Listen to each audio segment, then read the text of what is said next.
A partir deste sábado, 15 de maio, o WhatsApp vai mudar a política de privacidade, passando a autorizar que algumas informações dos usuários sejam compartilhadas com o Facebook, que é o proprietário do aplicativo, para melhorar a experiência comercial e assim poder fazer anúncios mais personalizados.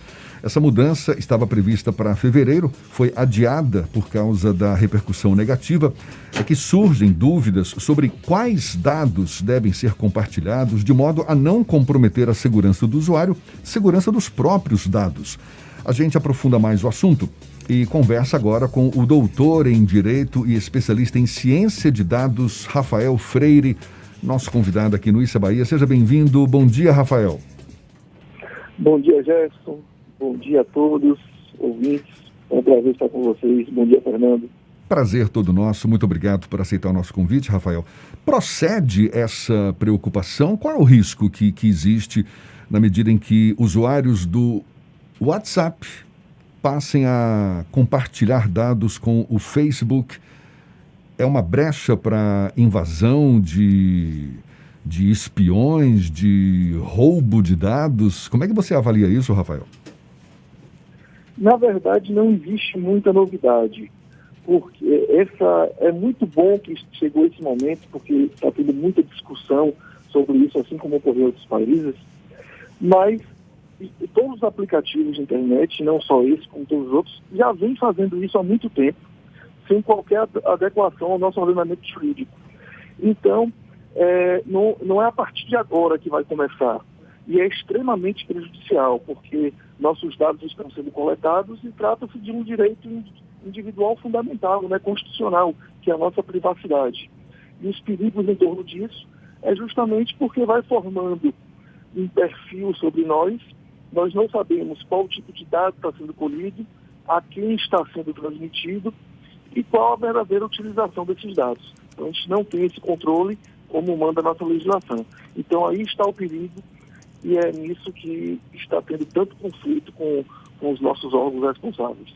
E na verdade, Rafael, a gente não tem como imaginar que a privacidade não vai ser invadida na medida em que você está nas redes sociais, não é? Que as nossas mensagens não serão lidas.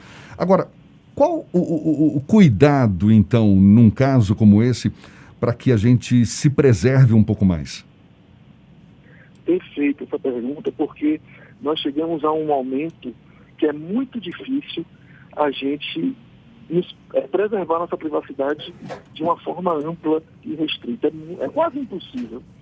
Então, a gente tem que sempre ter cuidado com os sites e aplicativos que são realmente confiáveis e realmente começar a entender como está funcionando a nossa Lei Geral de Proteção de Dados, que a Autoridade Nacional, a ANPD, já começou a abrir alguns canais de comunicação para a gente começar a denunciar aqueles dados que estão sendo coletados que não têm relação com o serviço que está sendo prestado, não tem relação com a finalidade daquele serviço.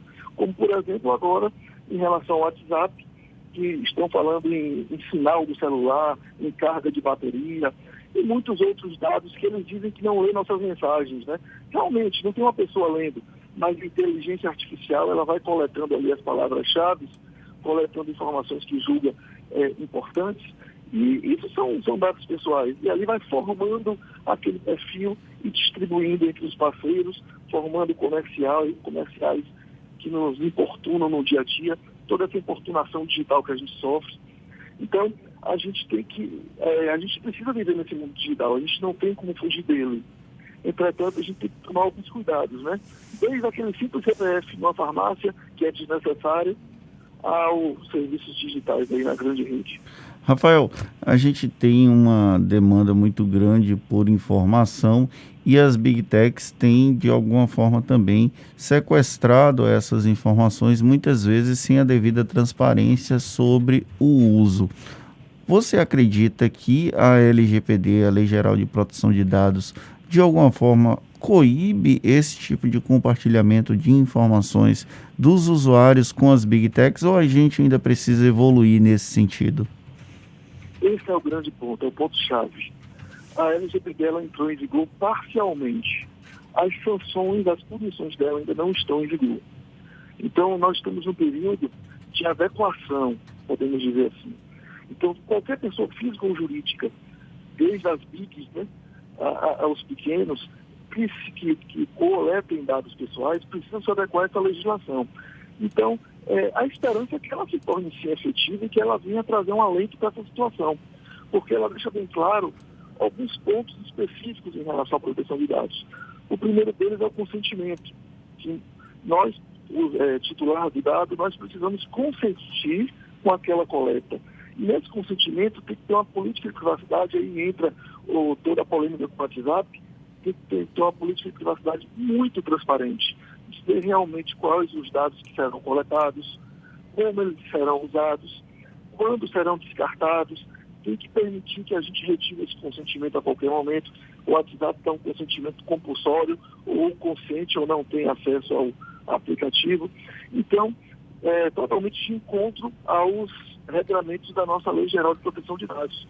Ela ainda não está totalmente efetiva, como eu falei, mas a nossa esperança é que, realmente, com as punições que vão entrar em vigor, com as multas, que a gente comece a adequar nesse sentido. Você acredita que essas políticas internas das Big Techs que não vêm ao conhecimento público, elas são até criminosas, já que elas usam as informações sem o devido consentimento, apesar, mesmo que elas não estejam tipificadas como crime, mas no ponto de vista mais filosófico da palavra? Sim, com certeza, com certeza. Como eu falei no início, é um direito fundamental individual, né? Nossa privacidade, são nossos próprios dados. Imagine esses dados nas mãos erradas, né? A gente está percebendo aí, a partir das notícias, que essa questão de dados e informação direcionada àquele indivíduo tem mudado até política, né? Até os rumos políticos de alguns países. Então, imagine, por exemplo, as questões genéticas que envolvem a saúde, a sua relação com o seu plano de saúde, a sua relação com a previdência, com seguradoras, a sua relação com o seu empregador, que pode não querer contratar aquela pessoa, né, que tem propensões a adoecer. Então, as repercussões de tudo isso, ela pode ir além de uma simples importunação digital com propaganda. A coisa pode ir crescendo e se tornar desmentida, né? Então, por isso o alerta, por isso o perigo. É imoral, é ilegal, e a gente precisa realmente dar um basta, porque o Brasil ainda está engatinhando nesse sentido. A gente está conversando aqui com Rafael Freire, que é doutor em Direito, também especialista em ciência de dados. Rafael, você considera a relação do usuário com o WhatsApp, a gente pode considerar uma relação de consumo? Isso porque muita gente utiliza o WhatsApp para fins comerciais e estou fazendo essa pergunta porque na medida em que a gente compartilhe dados do WhatsApp com o Facebook, você acha que isso pode gerar problemas também no âmbito do Código de Defesa do Consumidor? Sim, com certeza. Já tem alguns julgados recentes, não em nível de tribunais superiores, não, mas em juízes de primeiro grau, que já consideram a relação de consumo, e independente desses julgados que veio só a confirmar, é sim uma relação de consumo, é um serviço que está sendo oferecido, que por sinal a gente pode enquadrar como serviço de utilidade pública, né? Dada a proporção de quase 100 milhões aí de usuários no Brasil. Então sim, a gente pode enquadrar como serviço. E nesse ponto de defesa do consumidor, é que essa promessa do aplicativo de bloquear aquelas pessoas que não aceitarem compulsoriamente as novas regras, é que infere mais uma lei. A gente estava falando da nova lei de proteção de dados, mas o Código do Consumidor também será ferido, porque não pode negar serviço a um usuário, ainda mais quando esse serviço está com a política que vai de encontro às regras do país. Eu não sei se já está claro nesse novo regramento aí do WhatsApp, e por isso mesmo eu te pergunto, mas, por exemplo, o usuário ele pode escolher não compartilhar dados com o Facebook? Não. Até o momento, já o PROCON, o MPF, o CAD já pediu novo adiamento para que a nova política seja remodelada, para que tenha uma adequação. A gente não sabe o que vai vir aí posteriormente, mas até o momento o consentimento é compulsório, é obrigatório. Ou você aceita, ou seu serviço será limitado por um período e cancelado depois de um período. Os usuários que têm uma demanda por utilizar esses serviços e que não concordem com os termos de uso dele, quem teve paciência para ler aqueles termos de uso, já que são raras as pessoas que param para analisar, eles podem eventualmente processar as empresas por discordarem de algum tipo alguns termos do termo de consentimento de uso? Esse tipo de processo é um processo um pouco complicado, porque ele pode não gerar algo além da adequação. Por exemplo, uma lesão a seu direito moral ou material pode não existir aí nesse momento. Mas eu acho que deveria ter ações não em nível individual, mas sim coletivo, né? Principalmente por parte do Ministério Público, no sentido de exigir judicialmente essa adequação, caso as recomendações não sejam seguidas. E os Ministérios Públicos do Brasil têm acompanhado esse processo? Você tem informações sobre demandas judicializadas por integrantes do Ministério Público do Brasil como um todo, para que haja a garantia de direitos para os usuários? No momento que existe, são recomendações. O Ministério Público está participando dessa discussão. O Ministério Público Federal, o MPF, participou dessa discussão. Inclusive, as recomendações que foram feitas, está lá com o Ministério Público Federal também assinando essas recomendações. Então, se a coisa não evoluir de forma a respeitar a privacidade do cidadão, eu creio que eles vão sair da simples recomendação e vão partir sim para a questão judicial. O Brasil está no processo de implantação da Lei Geral de Proteção de Dados, inclusive uma discussão sobre a composição do conselho que vai gerir essa parte da autoridade da proteção de dados aqui no Brasil. Qual a situação atual da LGPD e quais são os próximos passos para que os nossos ouvintes entendam o que é efetivamente essa lei em processo de implantação? A sua informação foi bem feita. Ainda está no processo de composições, né? Que são vários tipos de setores diferentes. E enquanto esse processo não se finalizar, a gente não tem como aplicar as punições, que é a parte mais importante, que é a parte realmente pedagógica, né? Só sente quando realmente é punido. Infelizmente, é assim que funciona no Brasil. Mas para que o nosso ouvinte ele tenha uma ideia do que seria essa Lei Geral de Proteção de Dados, ele veio a confirmar, a ratificar no Brasil um direito que já é consolidado aí no resto do mundo, que é o direito à autodeterminação informativa, que é o direito de você, detentor, titular do dado, você controlar os seus próprios dados. Então, o dado é seu, você tem o direito de saber o que está acontecendo com ele.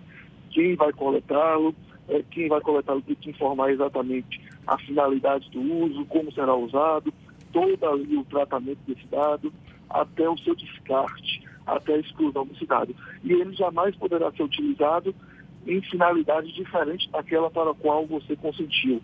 Se aquela pessoa que trata seus dados quiser utilizar para outra finalidade, vai ter que pedir um novo consentimento. Então, basicamente, essa lei ela vem para trazer esse direito ao controle dos nossos dados.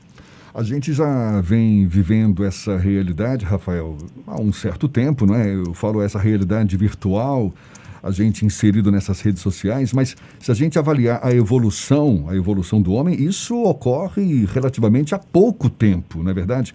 Ou seja, muita gente, inclusive pessoas mais avançadas aí na idade, certamente tem aquela ainda referência do mundo analógico para esse mundo digital, que é uma mudança radical. O que você acha que a sociedade ainda precisa aprender nessa relação com as redes sociais, nessa relação com o compartilhamento de dados? O que você acha? Eu me preocupo muito com a questão da segurança, né? A forma de crime tem mudado bastante, né? Tem mudado muito a forma de crime. Então, e isso não digo apenas para aqueles que estão na transição do analógico para o digital, não.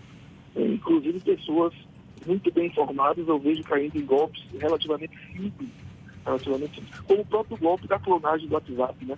que é um golpe simples, que eles vão requerer ali o código através de uma historinha que eles contam aí para você, uma historinha bonita, né? Então, eu acho que esse cuidado com o uso, ele passa muito pela questão de segurança. É você não clicar em tudo, você realmente só clicar naquilo que você confia, que você verificou que realmente é real. Não é qualquer e-mail que você pode ir abrindo ou pedindo ali informações. Não é toda informação que você pode ir passando na internet. Sempre que desconfiar de algo, vai em outros buscadores e confirma se aquilo ali é verdade ou não. Mais ou menos aquele processo que a gente faz com as fake news, né? Quando a gente desconfia de uma informação, a gente vai lá verificar se ela é verdadeira mesmo ou ela é falsa. Então, são esses cuidados básicos no dia a dia, porque é inevitável, né? Quase tudo com a pandemia isso se agravou mais ainda. Não sei nem se é um agravamento, né? Se é ruim ou se é bom, não vou entrar nesse mérito. Mas a gente está cada vez mais remoto, cada vez mais digital, cada vez mais nesse mundo, e não tem volta, é só evolução daqui para frente. Então é tomar cuidado simples, realmente, de como você faz no dia a dia, né? Com as pessoas que você lidar, que você não vai se abrindo para qualquer um quando você encontra. A mesma coisa no mundo digital, não é qualquer site, qualquer link, qualquer arquivo que você já pode ir ali e sem qualquer verificação, já ir clicando, porque os cybercriminosos estão aí para roubar seus dados e te causar prejuízos. Perfeito isso aí que você está falando, porque, claro, cabe a cada um de nós ter esse cuidado, não é? Reforçar nossa segurança. Agora, também poder contar com mecanismos legais, digamos assim, que possam assegurar a privacidade dos nossos dados. Tem essa Lei Geral de Proteção dos Dados, mas que ainda precisa ser aperfeiçoada. Você acha que a gente precisa de normas mais ágeis, mais eficazes também para proteger os nossos dados? Infelizmente, a gente está sempre atrás, né? As coisas vão acontecendo, depois a gente vai trazer a solução. Dificilmente a gente consegue se antecipar às situações, estou falando em termos de legislação, né? Então, a gente precisa ser mais ágil na implantação da legislação que a gente faz. Porque, senão, no dia que ela começar a ser efetivada, ela já se torna obsoleta. Ainda mais quando a gente fala aí do mundo digital, né? É diferente, por exemplo, de um código penal, que a gente sabe se ele for aplicado, ele está bem representado, né? Então, o desejo que fica, principalmente com essa Lei Geral de Proteção de Dados, é que tenha um cuidado maior do nosso poder público na sua efetivação, porque a gente está vendo aí um pouco de desídia, né? Sempre se alongando, sempre se arrastando. A gente sabe que muitos interesses econômicos por trás disso, que realmente vai trazer investimentos, né? As empresas precisam investir, isso envolve muito dinheiro, falando como um todo. Então, sim, eu concordo com você. O nosso poder público ele precisa realmente ser mais enérgico no sentido da efetivação das leis que existem. E como você falou, é uma realidade que não tem volta, não é? Uma situação que não tem volta. A gente vai estar lidando com esse mundo virtual daqui para frente, inevitavelmente, e que a gente aprenda a lidar com ele. Tá certo. Rafael Freire, doutor em Direito, especialista em Ciência de Dados, muito obrigado pela sua participação aqui conosco. Seja sempre bem-vindo. Bom dia e até uma próxima, Rafael. Eu que agradeço. Bom dia a todos. Agora são 7h44 na Tarde FM.